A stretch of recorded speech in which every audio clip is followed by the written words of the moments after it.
अगर कभी मेरी याद आए तो चांद रातों की नर्म दिलगीर रोशनी में किसी सितारे को देख लेना।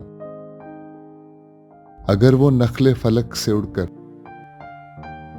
तुम्हारे कदमों में आ गिरे तो ये जान लेना वो इस्तारा था मेरे दिल का। अगर ना आए मगर ये मुमकिन ही किस तरह है कि तुम किसी पर निगाह डालो तो उसकी दीवारें जहां न टूटे, वो अपनी हस्ती न भूल जाए।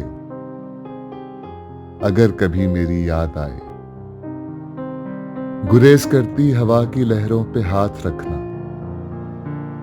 मैं खुशबुओं में तुम्हें मिलूंगा। मुझे गुलाबों की पत्तियों में तलाश करना, मैं औस कतरों के आईनों में तुम्हें मिलूंगा।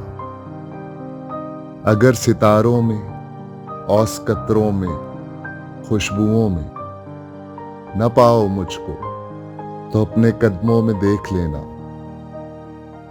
मैं गर्द होती मुसाफतों में तुम्हें मिलूंगा। कहीं पे रोशन चराग देखो तो जान लेना कि हर पतंगे के साथ मैं भी बिखर चुका हूं। तुम अपने हाथों से इन पतंगों की खाक दरिया में डाल देना, मैं खाक बनकर समंदरों में सफर करूंगा। किसी ना देखे हुए जजीरे पे रुक के तुमको सदाएं दूंगा।